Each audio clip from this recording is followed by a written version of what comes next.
and welcome again to the Paradigm Shift.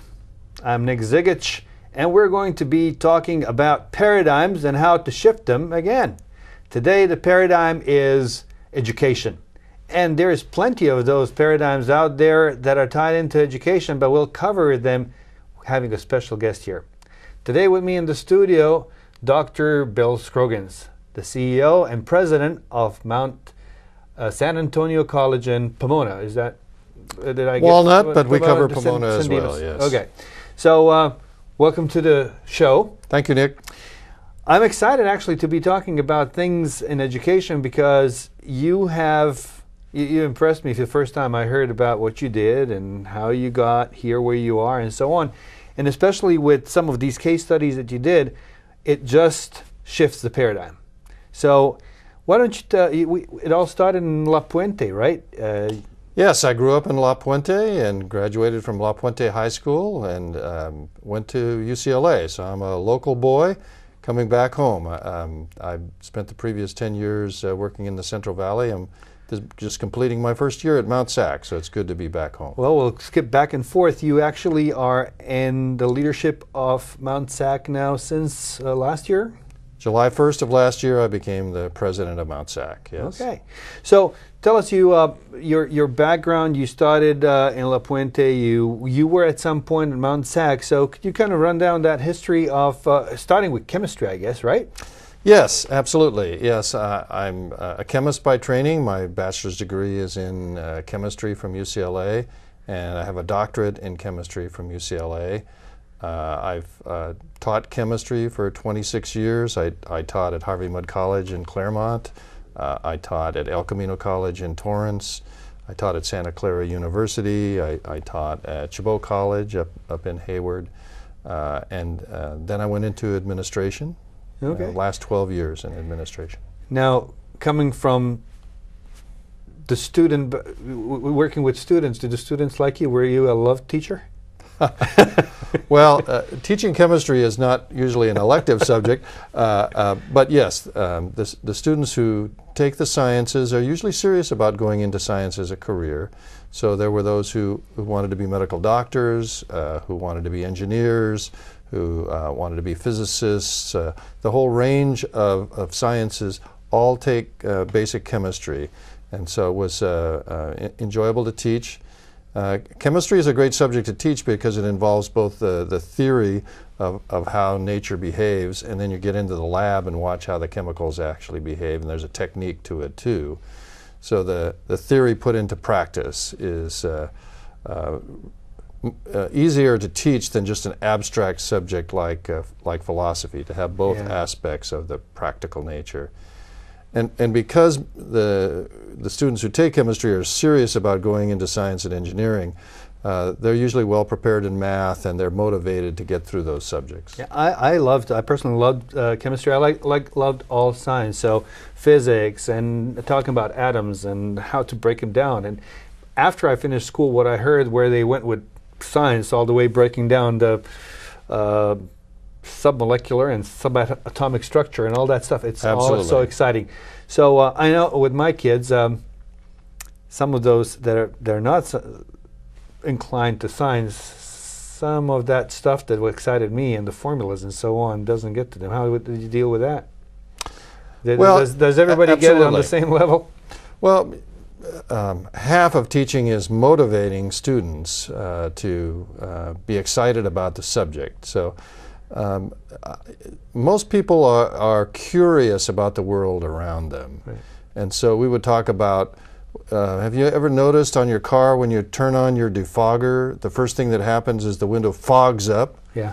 Well, what's up with that? Okay, so you can explain why moist air has a higher water vapor content and the glass tends to be cold, and so when the warm moist air hits the cold glass, the air can't hold as much water, so it condenses as water droplets.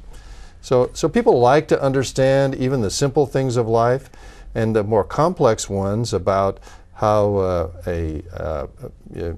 people have cholesterol problems and they take these statin blockers.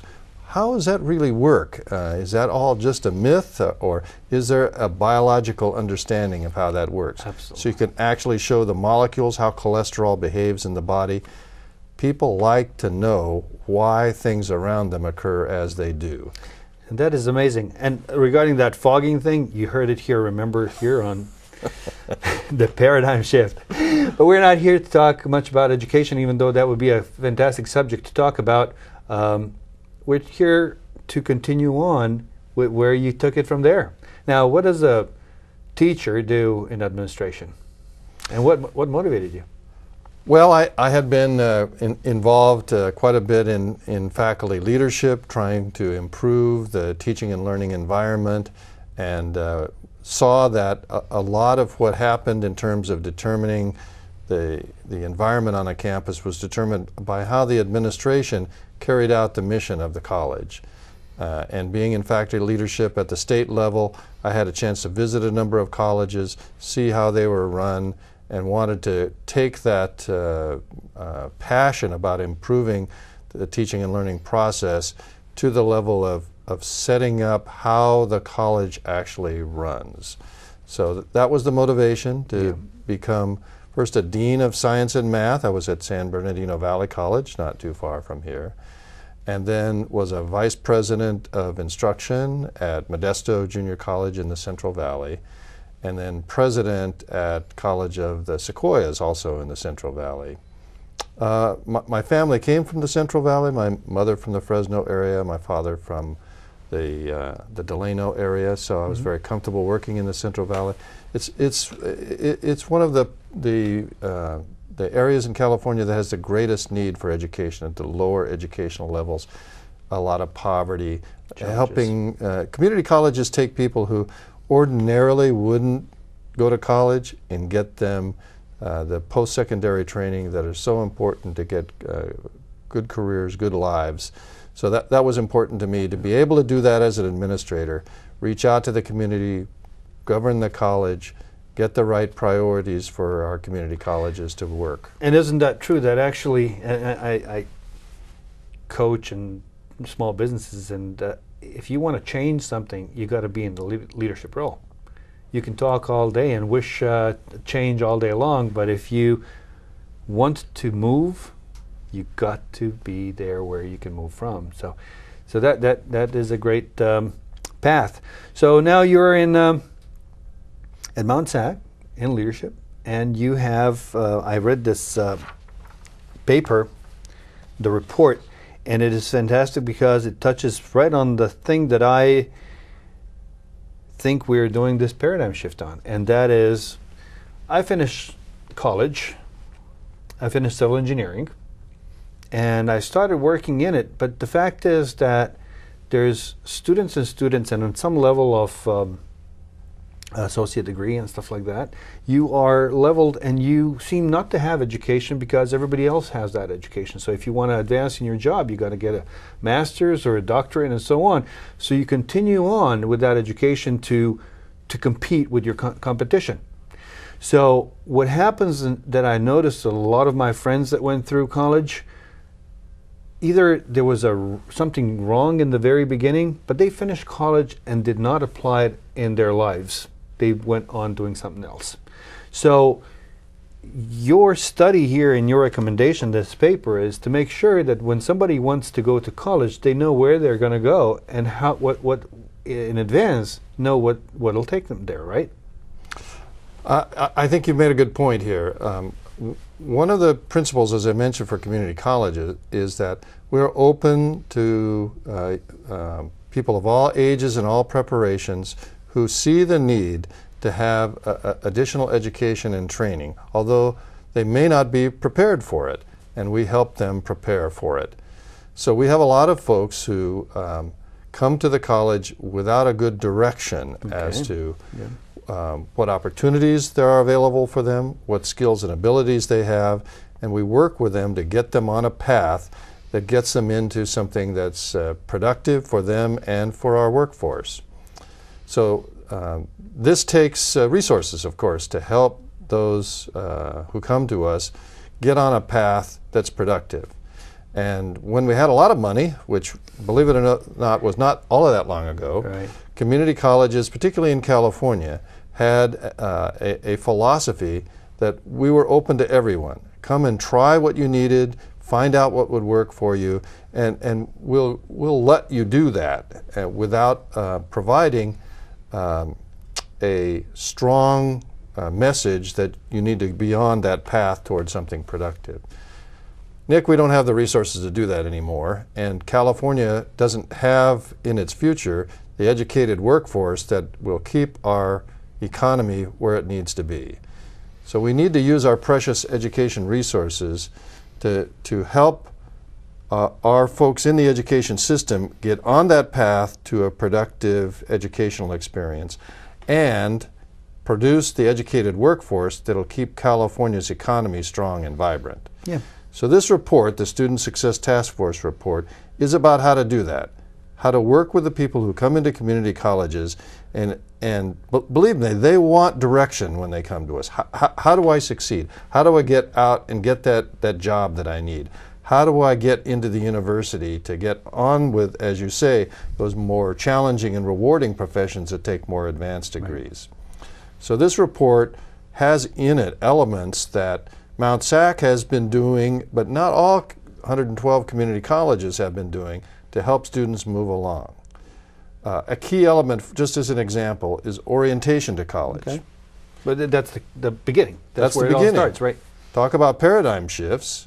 When you haven't been in college and you don't know what it's about, it's a big change. You probably experienced that. I know I did when I went to UCLA. Whoa, this is a very different experience than I've ever had in my life. And maybe you and I just had to figure it out on our own, and we survived. But the profile of the student who comes to community college, for the most part, are those who need some direction about what is this thing we call college, how do I commit and connect and get on that path towards a productive learning experience. So we're saying to all the 2.5 million students in community colleges in California, at all 112 colleges, you need this experience. How to be a productive, effective college student, an orientation to the college experience. Right. Now, I'll just mention at this time that as we go along, we'll play a game. And the game is called Double the Money. And it's based on an old saying that it takes money to make money. I found out that very few people know what they would do with the money, and that a good proof for that is lottery winners, which actually get the money but don't know what to do with it, and it's gone before they know it. Now, also a lot of smart people that have great ideas and so on would wish to have money to double it, but it's always a challenge. So as we go along, I'll kind of, if you don't mind, award you for nice answers that I like. All right, good. With play money. So we're going to start with that first. Do you want to play for $100,000 or $1 million bills? Oh, I'm more conservative, Nick, so I'll go with 100,000. All right. I don't want to risk too much here. So for the first one, a brand new spanking $100,000 bill right there. So we'll start with that. We got more. Looks like here Woodrow Wilson. This will be interesting. So, going back on the topic of where they start, do you think that the startup, and particularly for Mount SAC, if you know other stats, you can throw them in, would be easier and more adoptable for students at Mount SAC or at four-year college?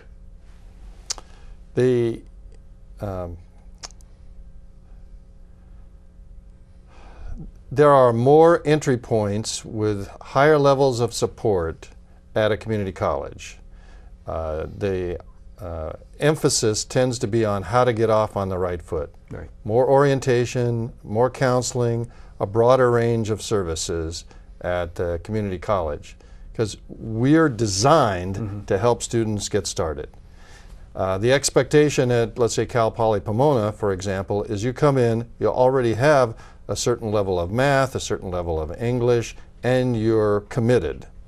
If you go to the University of California, you have to be a full-time student. They don't take part-time students.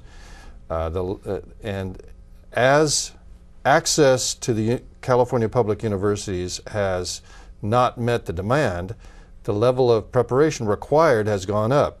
So higher grade point averages, higher SAT scores, higher high school GPAs. Right. So the level of preparation expected at the university is even higher. So we're the ones who are prepared to get students off to a good start regardless of their preparation. The university says, ready or not, we're here for you, succeed, or not.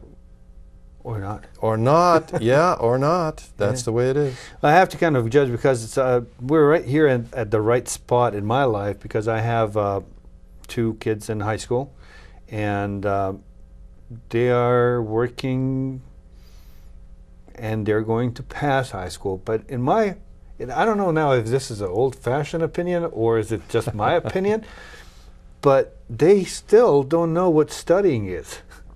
In my opinion, they can go through this. I can see they can go and they can have good grades, but they really don't know how to get into the matter and really study it the way I would think that they should, or that I might think that the college level will demand from them. So I'm afraid for what they're going to hit when they do enter college.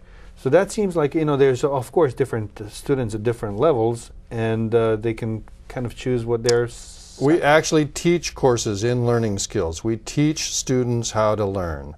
At Mount SAC and at every California community college, there are tutoring centers, there are math labs, there are writing centers that are there with oftentimes one-on-one services that will assist students in doing just that. Right. If I take that engineering class, how do I read that engineering book? As you know, that's a very different reading an engineering book than reading a novel. That's a different skill. How do I do that?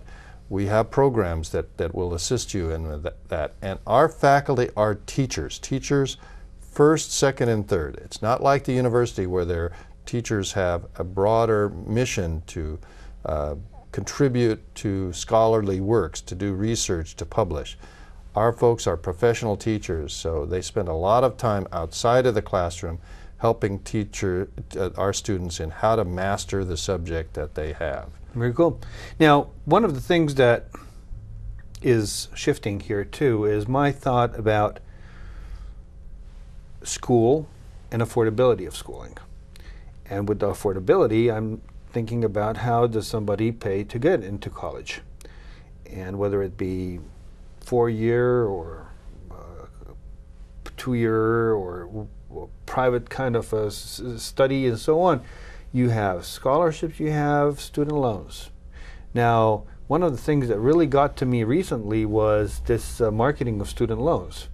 And I see that as something, as a matter of fact, all student loans beat the credit card loans way more, and how much money is outstanding out there.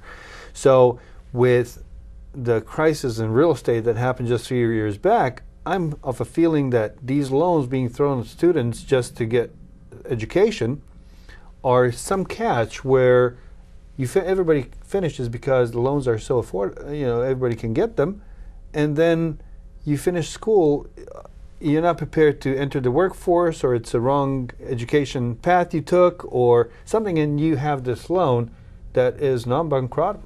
You can't bankrupt it like you could a house or something like that, and you can't walk away from it. It's a catch that I don't think people should be aware of. So what's your opinion about financing, funding, getting into all this?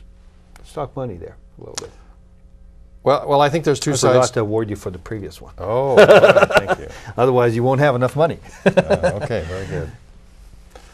Well, I think that it's a complex issue.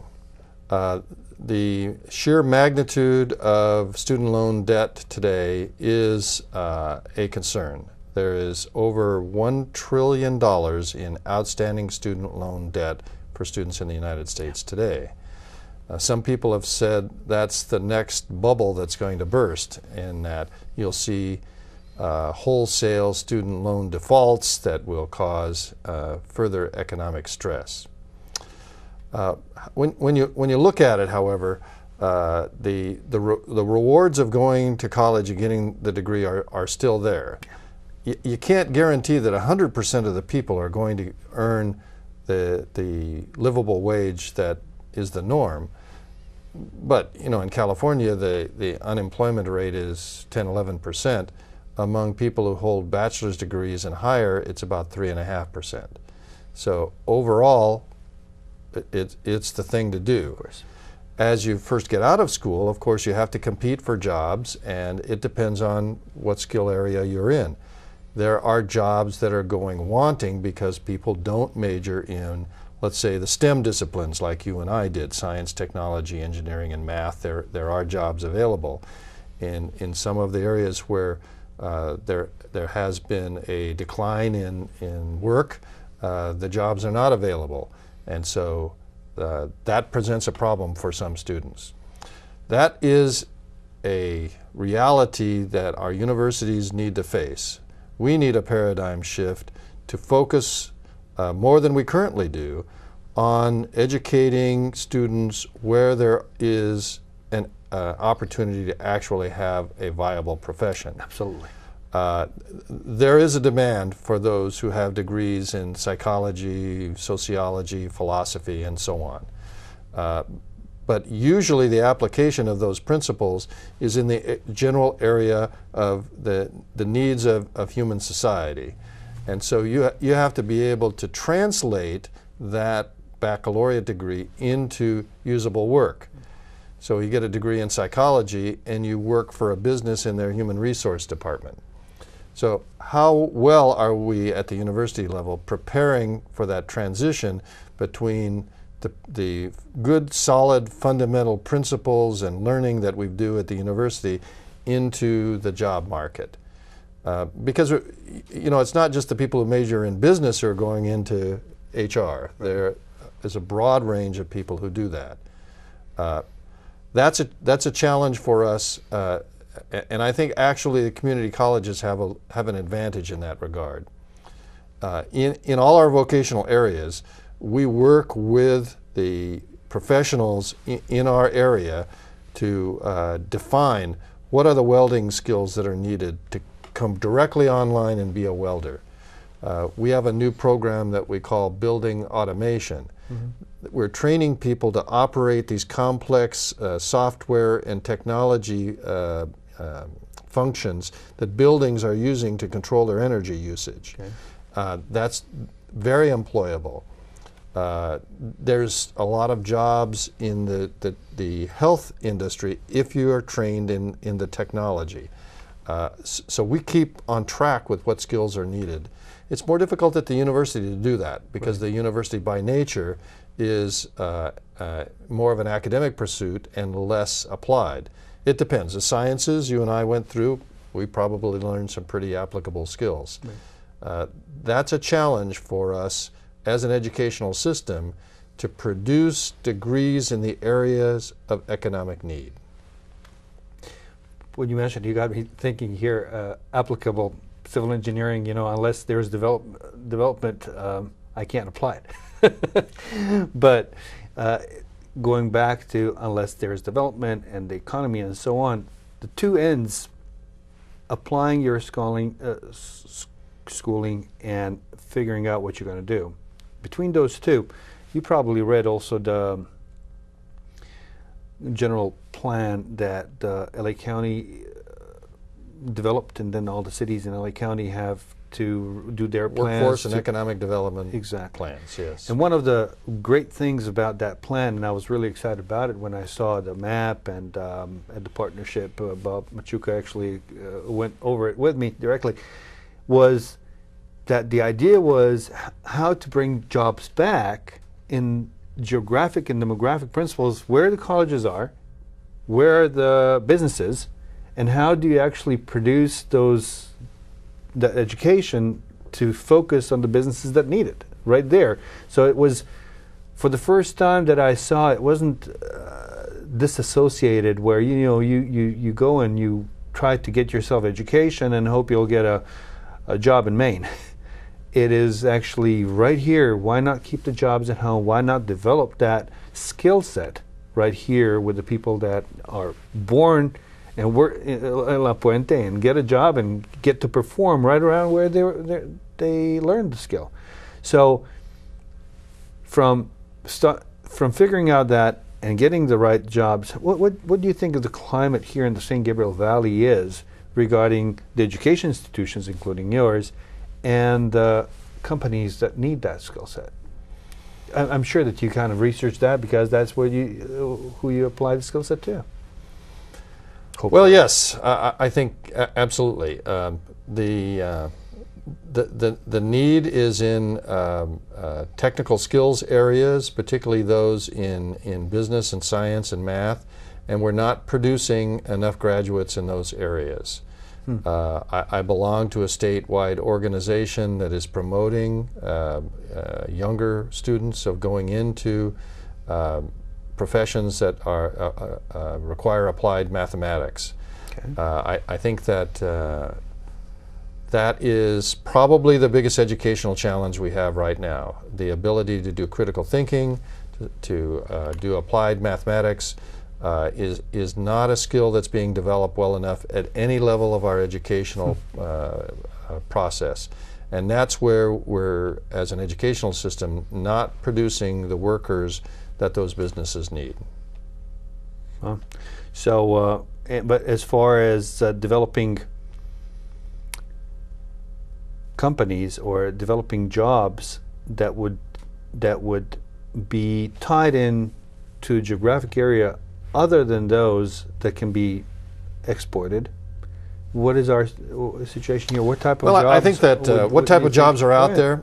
Well, I think one of the things that our area has a great opportunity and a real solid job market is that we are the coastal entry point for goods that come from the Pacific Rim, the Asian countries.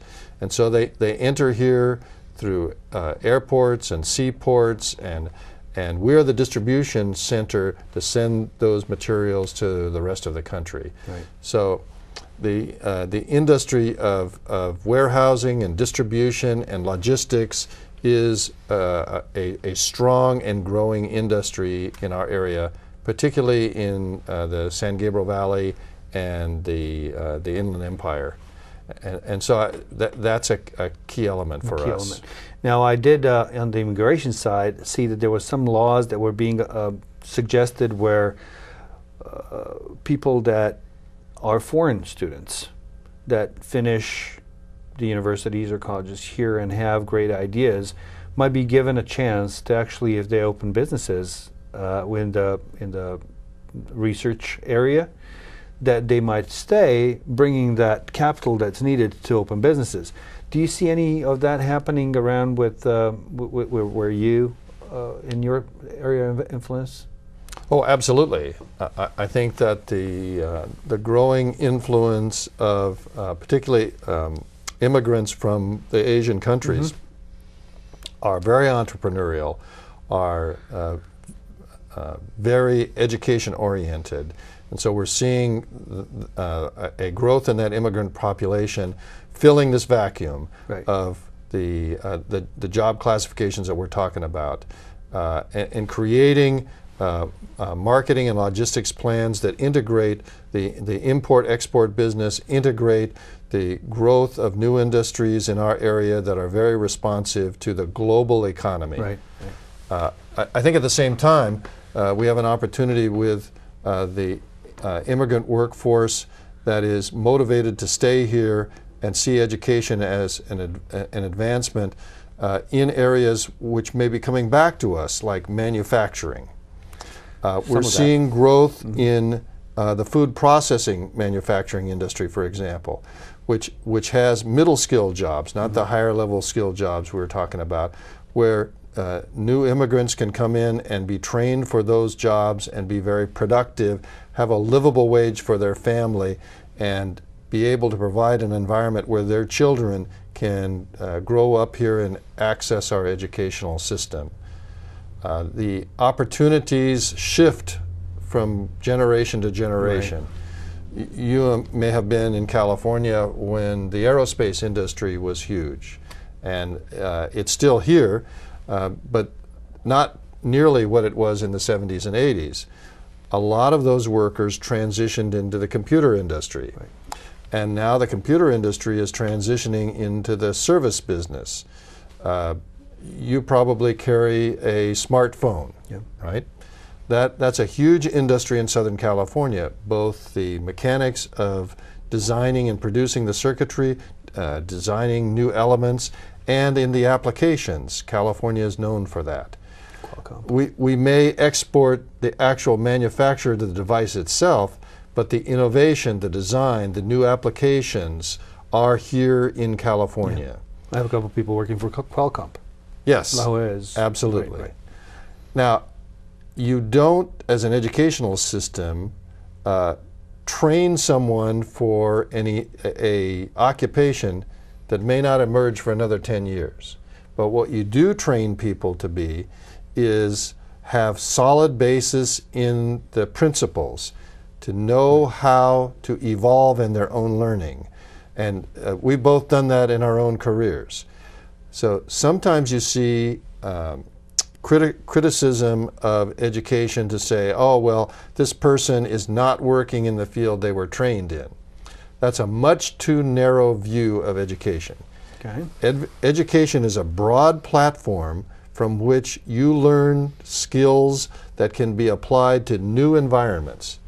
And you know, because you have advanced degrees, that that's what you were pushed to do. Here's a situation that you've never seen before. Apply the principles we've taught to you to come up with solutions to this new situation that you've never encountered. Dr. Scroggins, that just brings to life and puts a smile on my face. My dad did push me to finish college. I had some second thoughts here and there and tough years, and he said, look, you got to finish college and then you can be a garbage person, but you will be one with education to be able to improve in your whatever you're doing. So it always kind of made me laugh, because applying that education across the board, whichever industry you're in, it develops the mind of the person to get there. Absolutely. Yeah. So I've got to agree with you on that. Now, we did mention something as you were talking demographics and so on. We didn't mention Mount Sac, the size, the budget. Tell us just a little bit about that, because it is a local place that Absolutely. I want everyone to know about. Well, Mount Sac serves almost 60,000 students across the range of missions that we serve, both preparing students for college, preparing students for work, preparing students for the university, and fee-based classes that we offer to people who want avocational recreational experiences. We're the largest single-campus community college in the state. 60,000 strong. Yes, that's right. Now, you mentioned there's part-time and full-time. Yes, we have about 400 full-time instructors. We have about 80 administrators. We have, of course, many part-time instructors who work in their disciplines and teach with us to bring that applied knowledge that we talked about before. Overall, we have about 2,000 employees at the college, and a state apportionment of about $135 million, an overall budget with all expenditures of about $155 million. Now, that's our budget, but one of the economic impacts that the college has is what you mentioned before, the ability to bring in loans and financial aid.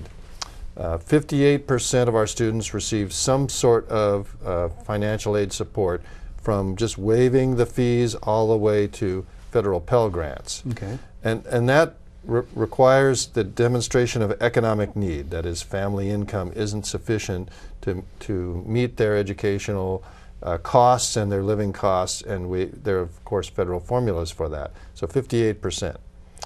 That brings in about $50 million in state and federal financial aid to those students, and that money is spent here in our community, right.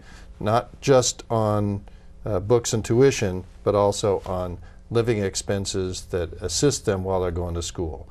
So Mount Sac has a tremendous economic impact on the community, a major employer, Right. a major contributor to the sales across the retail spectrum in the area. So how much does it cost students to go to Mount Sac without aid? Beginning this summer, fees will go from $36 a unit to $46 a unit. And that means if you're full-time, that's something around $1,500 a year. Okay. Cal State for a year, $7,000. So your choice. You can pay us $1,500 or you can pay Cal State $7,000.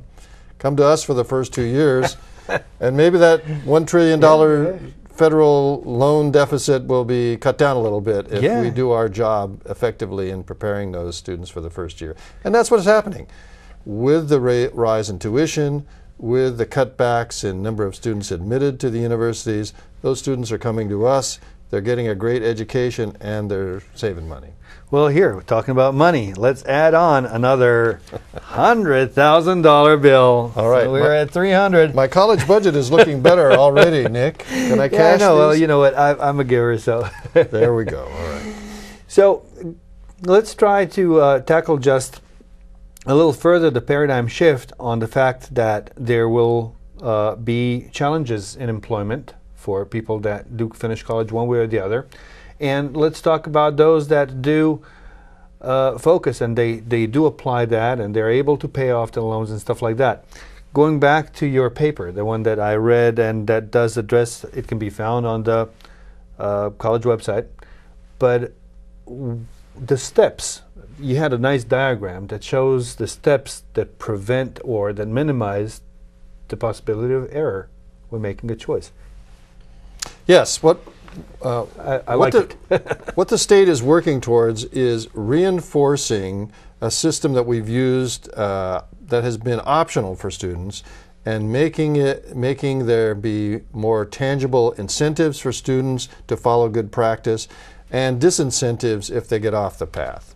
So I mentioned that it's important for students coming into the college to be ready. So we need students to be assessed in math and English, to have orientation to the college experience, to see a counselor to help them decide what path they should start, and if they're not sure, to have a definite pattern of exploring their options and exploring their abilities in what we call an educational plan. Okay. There's a bill in the legislature by Senator Lowenthal that's working its way through. It's passed the Senate, it's in the Assembly, and it will require colleges with appropriate financing to provide these services to students, and at the same time provide some incentives and some carrots and sticks, shall we say. Okay. That if they go through this process, they'll get earlier in our registration process to choose their classes where they'd have more options available. As you know, the demand for classes at all our universities outstrips what we can provide. Okay. So the earlier you're able to get into the process of selecting classes, the more choices that you have, and you can complete your education. So if you have an education plan, if you go through orientation, you will be qualified to get into an earlier registration appointment as you come to the college, more likely to get your classes. If you complete your educational plan and you choose a major on that productive path that we talked about towards work or towards the university, you're going to need to do that within the first 2 semesters, so that going into your 3rd semester you have a definite major where you're going to go. And if you don't, then you'll lose that point in the line. You'll be towards the end of the line after everyone else who does have a solid path that is moving towards completion of getting in the workforce and getting into the university. Now, how hard is it to get there? I mean, well, you know, compared to the average student. We've been doing that at Mount Sac. There's many other students who, at other colleges, who've gone through this process. The college I was at before did this, and it really makes your classes more productive. The college is measured by a set of criteria that the state adopts and measures all 112 colleges. And it has to do with how well we're achieving our mission, how well we move students through their developmental education into college level work, how well they do in passing classes, how well they do in staying in school, how well they do in both vocational and transfer outcomes. And Mount SAC exceeds the state averages in all those areas because we are already providing the services that the state law that has been proposed will mandate. So we know this system works. Not everyone is as fortunate as Mount SAC to have a history of promoting those good practices and encouraging students to do so. We're 6th in the state of the 112 colleges in transferring students to the university. These techniques work. Yeah. And students appreciate having a solid message that starts with the first person they meet in high school from our high school outreach staff, that is followed through with those who assist them in getting ready for their assessment tests. It follows through with the financial aid that they get, with the counseling that they get. Our instructors know how to assist students in getting to all the learning assistance pieces we have on campus. We're improving these services by use of technology. We're going to have a new software system that students can have these educational plans, and we can track their ability and provide the incentives that students need to move forward. That is a big shift for us. Right. As I said earlier, when did it start? Well, what's the history? When did it start? After the construction boom collapsed, everyone who was working in the construction industry was out of work. Almost everyone. They had to come back, and a lot of them came back to school.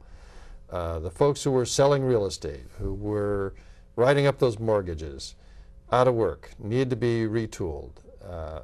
And at the same time, because the discretionary funding that people had in their own homes, there were stores closing, so the retail industry was, all of those people are back looking for those jobs in the warehousing and merchandising and distribution industry, in the high-tech health care industry, in all these industries where there are jobs. They're back for that training. Right. So that's when it hit for us. In 2008, in the fall of 2008 was when it began. Ever since then, the demand has outstripped our ability. So we've had to acknowledge that our existing system, just the longer you stayed in college, the more priority you got to get the next class, wasn't meeting the job training demands. Yeah. So now we need systems where the students who are with us are serious students that are following good practices and are making progress towards their educational goals. That was the impetus that this state plan was put together. It's the impetus that the legislature is making us accountable, saying, look, we need 1 million more college graduates by 2020.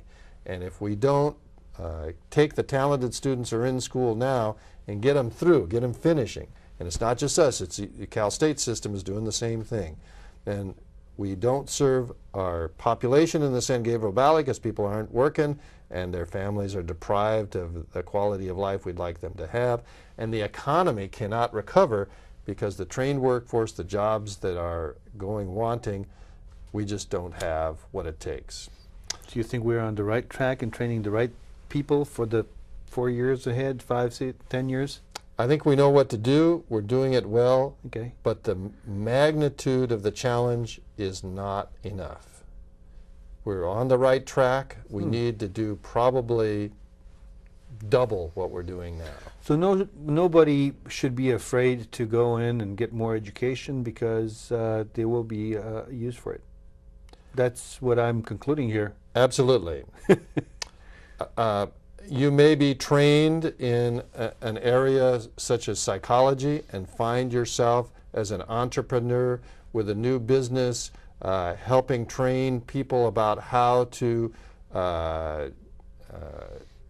do customer service, for example. Right. In this tough market. If you don't have good customer service, you're not going to sustain your business. So in psychology, you know about people, so you're helping. It's not maybe what you thought you were going to do when you went to college a few years ago, but the education, the breadth of knowledge, the sustainability, the adaptability of today's baccalaureate degree allows people to apply their knowledge to new areas as those opportunities emerge. Do you have stats on how many students that complete Mount SAC, or maybe even on the state level, go into opening a business of their own, entrepreneurship, versus looking for a job? Is there any stat like that that would indicate? Because I know a majority of the job created in the past 3 years are within the private. No, California doesn't have a good enough tracking system like that. I'll tell you what we do have. We have very good state statistics in the area of unemployment, because that's a major public policy issue, right? So the employment statistics that all the businesses report are collected and compiled by the state.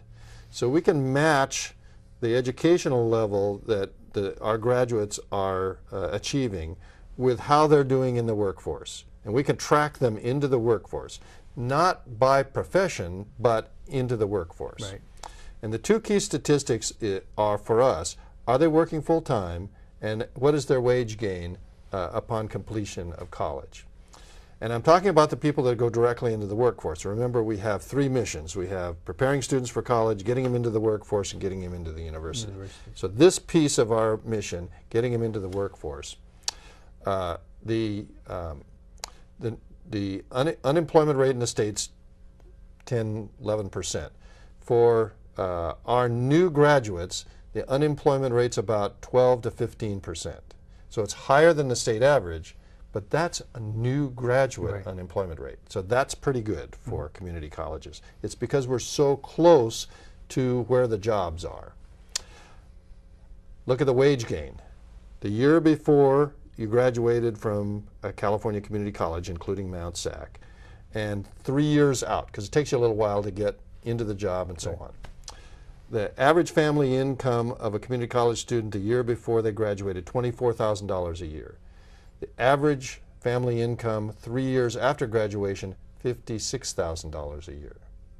Now, Nick, could you raise a family on $24,000 a year? No. But $56,000 a year, you can do it. Right. And this is nursing, this is histology, this is veterinary technicians, this is firefighters. These are the professions we educate people for. These are livable wages in California. This is where the jobs are. And you mentioned radio and TV that you have on campus and education for that. Absolutely. We need that in the studio here too. So we're good on that.